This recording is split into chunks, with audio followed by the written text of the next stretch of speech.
Welcome everyone to the latest Lomond Women event, obviously open to all, so thank you for taking the time to join us during this lunch and learn.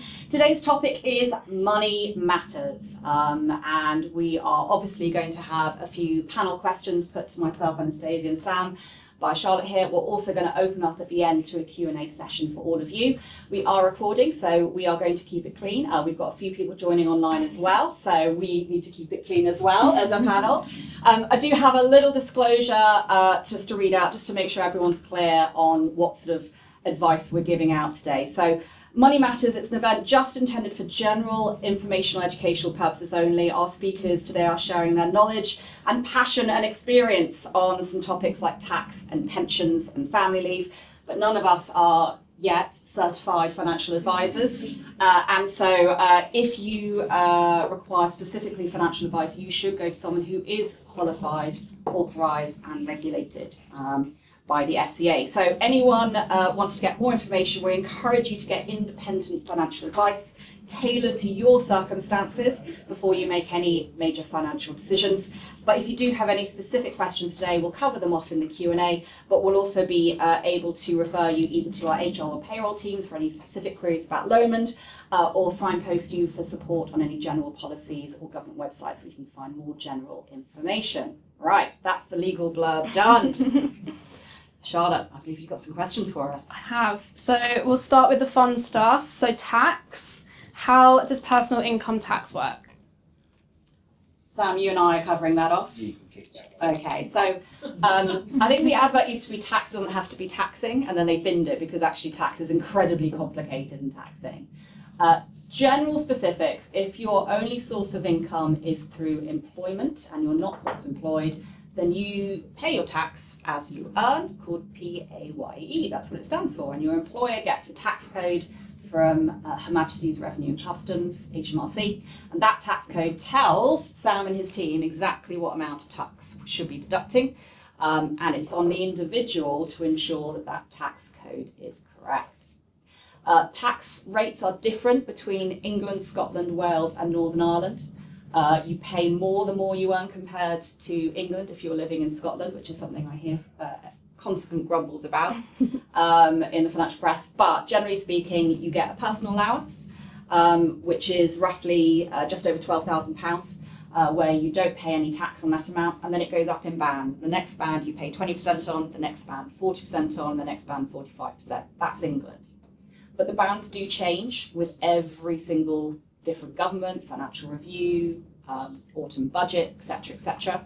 And if you own over £100,000, you start losing that personal allowance. So for every sort of £2 you earn, you lose £1 of that personal allowance. At a certain point, you're paying tax on all of your income. But obviously, people will be thinking, well, if you're earning over £100,000, that's a nice problem to have, surely. So, you know, there is that aspect of it. But everyone's position is different, right, Sam? Exactly that, yes. So whenever you get that tax code, roughly end of April, early May, don't chuck it in a drawer, don't bin it like I've seen some people do without looking at it. Open it up, and if you don't understand the information on it, reach out to HMRC, sit in that call waiting time, but ask the questions. What does it mean? What is this information based on? Because if the information is wrong, you could be underpaying tax, which is a nasty surprise to get later on when you've got to pay it back, or you could be overpaying tax and you could be due some money back. And especially anyone who is a company car driver, make sure they've got the right information on the company car you're driving. That's a taxable benefit. Every car change, don't assume HMRC know about it. Fleet do their best, as do payroll, to notify of changes to cars, but HMRC could get it wrong. And I personally have been caught out both paying too much tax and too little tax. So how do you know if you are on the right tax code, and what should you do if you think it looks wrong? So the first thing to do with this is go into your personal tax account with HMRC. They will show you where your earnings have been for the last few years to see whether you've underpaid or overpaid. You can also contact the payroll team who will be able to help you go through those calculations. Or if some of you are lucky enough to have an accountant, they also may be able to review your tax earned and make sure that you're on the right tax code. There could be a different array of things that could affect this tax code outside of your earnings. So if you have a certain amount of money in the bank and you're earning interest on that, you can be taxed on that over the limit, depending on your taxable threshold. But yeah, contact HMRC. That's the main point of call. Mm-hmm. And are there ways I can claim back overpaid tax or get support with tax if I have more than one job? So if you have contacted the HMRC within the year, sometimes they will send through a tax code, and then we can give you a nice little payment through payroll to pay you back for some of that tax. Alternatively, they can send you a check. That's probably the normal option for anything that is in for a prior year. I think the main thing with HMRC, it relies on the individual to know what they should be paying and to get in touch if it's wrong or if their circumstances change, or to even file the tax return if you're subject to doing that. So if you've got income from a side hustle that hits a certain threshold, like selling on Vinted, that can now be taxable income if you, I think it's over £1,000, but it's always subject to change, isn't it? So don't quote me on that. That's taxable income. It's from another source. That's not going through an employer with PAYE being deducted. So fortunately, the government wants their share of the money that you are making, but the onus is on you, the individual, to find out what you should be paying and make sure it gets paid at the right time. Because you definitely also don't want to get hit, do you, with penalties if you're late in filing or failing to file at all. Can pension contributions or salary sacrifices help reduce my tax bill, and how do I decide if it's worth it for me?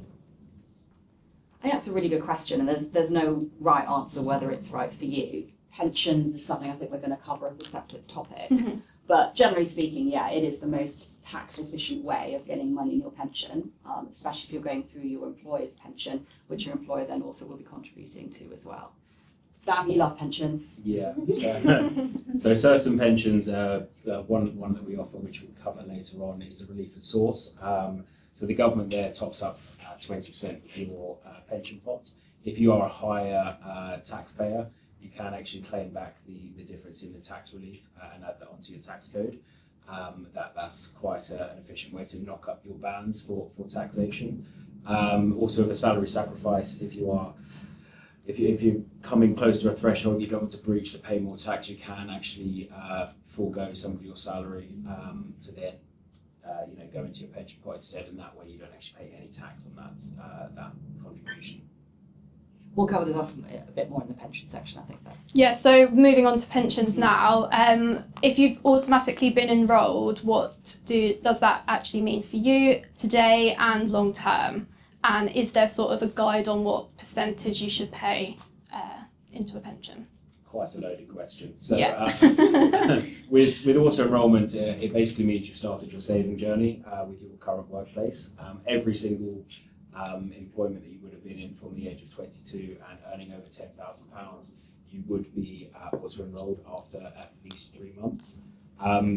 As Fee mentioned earlier, you do have the employer actually pay into your pension pot, so it is like having free money. But yeah, there's usually guides that come out when you have been auto enrolled into the pension scheme, and like an advisable amount. The current bandings are 5% for the employee and 3% for the employer, but you have the option to contribute as much as possible.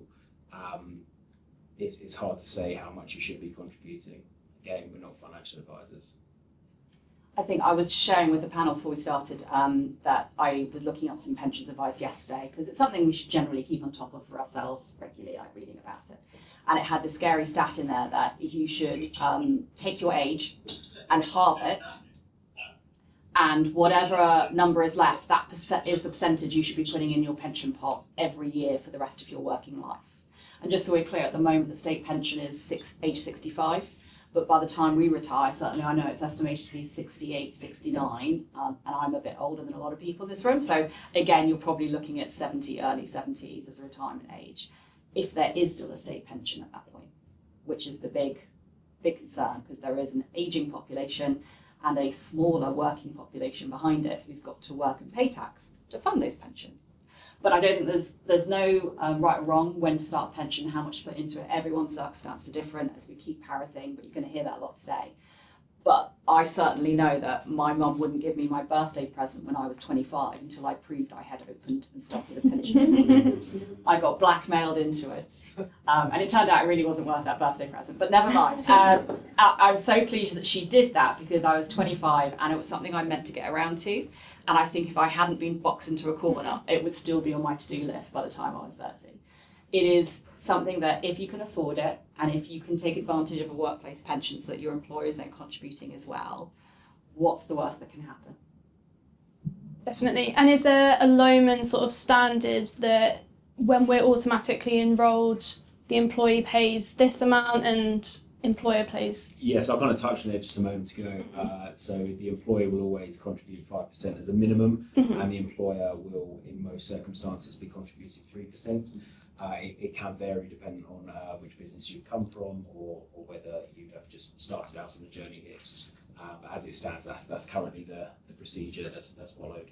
So a total of 8% of your earnings, whether it's depending on the scheme that you're in, it's either 8% of your basic pay or it's 8% of all your pay within the qualifying earnings, which is any kind of earnings between £520 a month and 4189 per month. Does anyone in this room know what the actual state pension is as a weekly amount? If you're a single person age 65, what would you get? Anyone want to hazard a gander? Quick guess? 120. 120? Higher? Next? It's like this is the game Steph and I play about insurance. It's higher than 120, which is good. 160. 160, higher? 180. Higher? 210. A little bit higher? 220. A little bit higher? 225. £230 and 25p. So £230 and 25p. Right now, that's not a huge amount when you think about the cost of living. When you go to a shop and you see a security tag around a tub of butter or a tin of coffee and things like that. So what that's going to be by the time we retire, who knows what the value is. But again, this is something that if you can afford it, you should absolutely look at your circumstances and take advantage of a workplace pension if you can. And you can move your pensions to a single pot and combine them if you move around jobs a lot, as is the norm these days. So, again, all we say is you get auto-enrolled now, which is good, so parents don't have to blackmail the children like my scenario. However, you need to make sure that if you opt out, that you keep looking at it again each year, because maybe you should be looking at opting back in. Yeah, so that kind of goes on to the next question, which is what happens to my pension if I leave a company, take a career break, or go part-time? It literally just sits in the pot from where the contributions went into. So quite a few people end up, if they've had quite a few roles in about a 20-year span, like 10, 11, 12 different pension pots. It's probably best when you get to that stage to start consolidating those, because the higher there is, the higher capital there is in one pot, the higher investments you're going to get a return on. So that's probably the best thing to do, best practice. And how do you go about finding all those different pots? So contact an independent financial advisor. They should be able to do that on your behalf.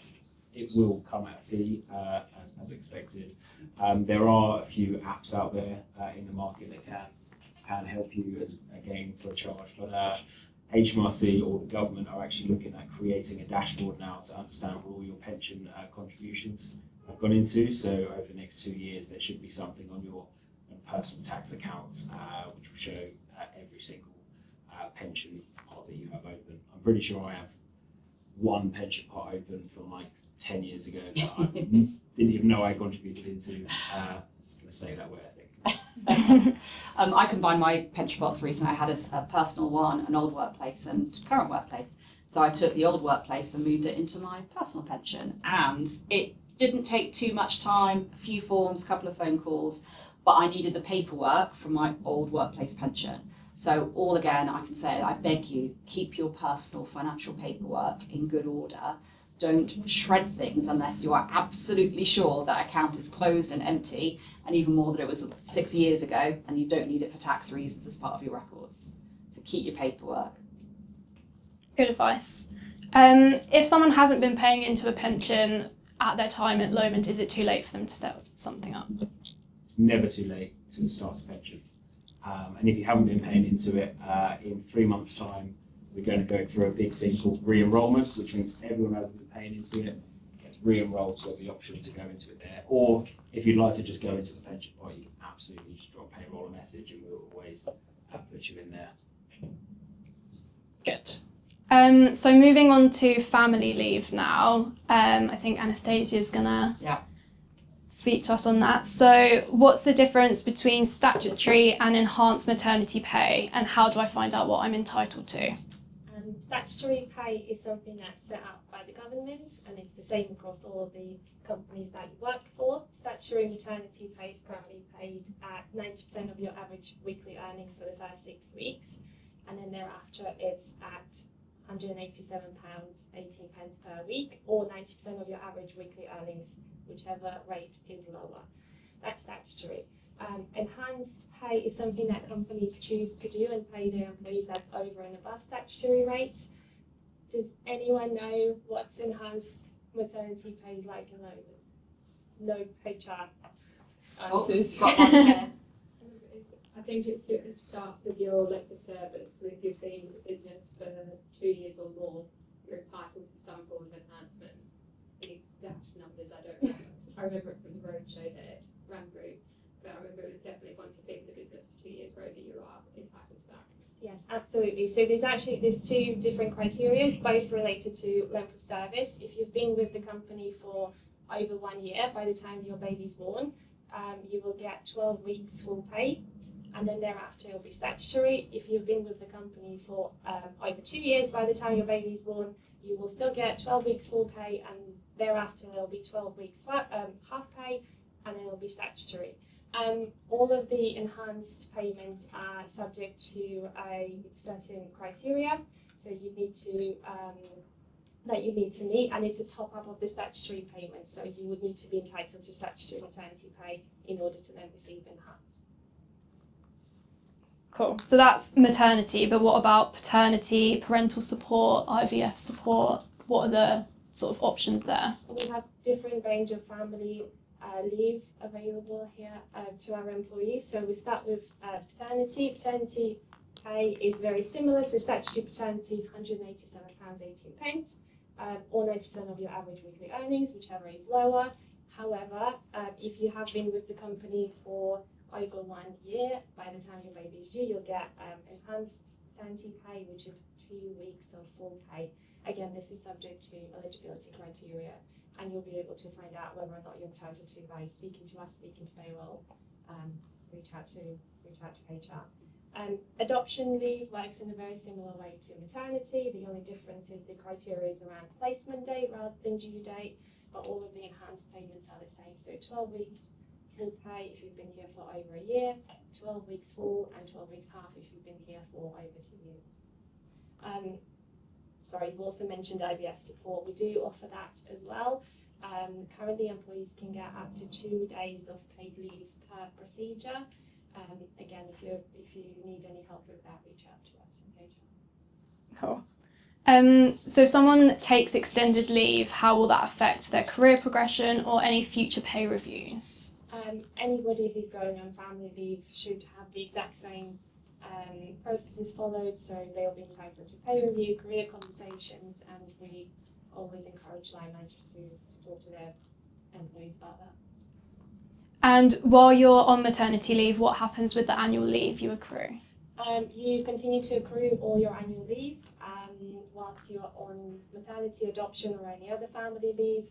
And when you're back, we'll add it onto your normal allowance, and you can take it in the same way. And that also applies to bank holidays. So any bank holidays that you've missed whilst you were on maternity leave, for example, they get added onto your normal allowance. Will my pension still be paid into during maternity leave? Before people go on to maternity leave, we do ask if they want to carry on with the payment, so that's a choice they can make themselves. Sam, correct me if I'm wrong. Yeah, I just want to jump in. So if you're on a salary sacrifice pension scheme, the way that your enhanced would work is that it would be your full pay less your salary sacrifice, and the full payment is then made to the pension pot from the employer's side. So that's based on your full pay, regardless if you're on statutory pay or not. When it comes to the other pension schemes, the employer will always pay at the full earnings that were before you actually went on maternity leave. But as an employee, you can take a break. We should probably caveat all of this. So I've heard in a old colleague was saying that they had an inquiry from someone about taking family leave, and they said, "Oh right, what's happening? Oh, we're having a new addition to the family. Oh, how exciting! What's the due date? Well, we're picking up the puppy on this day." And they were like, "No, this is humans, human births, human additions to the family, not fur babies." I'm afraid. Yeah. Sad. Sorry about that. Okay. Yeah, just so we're all clear. Who can I speak to about financial planning for maternity or parental leave? As we said before, we're not here to give financial advice, but you can always reach out to us in HR and we'll be able to say what entitlements you might be able to get and help you plan some of that stuff. Again, explain a bit more about the leave, the eligibility criteria, things like annual leave, anything else. We can reach out to us. I think that's why it's so important to go to what we call an independent financial advisor, an IFA, because they're going to take into account the circumstances of you, everyone in your household, partner, husband, anyone you live with, etc. Your household income is what's relevant to decision making, not Sure. just the isolated information that payroll and HR see. Obviously we can help some signposting subsequently to where you can find an approved website of IFAs. But certainly, if I went to HSBC Bank round the corner and said I want some financial advice, they're not independent. They're going to talk about HSBC products and what they can sell. Whereas an independent financial advisor, while they might be aligned to certain banks in terms of better deals, they should be able to look at a sort of an all-of-market approach. And that means that you're not restricted to only the products they can recommend through a high street bank or building society. So worth knowing that, but we'll do some signposting of where you can get that advice. Yeah, good to know. And as well as the pay, what state and company benefits might be available to me? Again, I think this is very individual and it would depend on personal circumstances. What we do advise is do your research. We'll be able to let you know what you're entitled to in terms of what the company can offer, but anything to do with the state benefits or anything that you might be eligible to get, do your research because there might be stuff out there that you don't know about. So there's things like child benefit, nursery fees. There'll be all sorts of circumstances that might be applicable. Some people get carers allowances depending on the circumstances of the children as well. So again, an all-of approach. We can't do that here at Lomond, but we can help you get in the right direction of where you can find it. We're not saying it's an easy journey to claim any of these things by any means, but certainly there is a state support system there, which is why we all pay tax and national insurance in the first place. Lovely. Well, that is it from questions from me. I don't know if there was anything else anyone wanted to add, or we can open the questions up to the floor. We ready for some Q&A from the floor? Let's do it. Ollie, do you want to turn the camera off?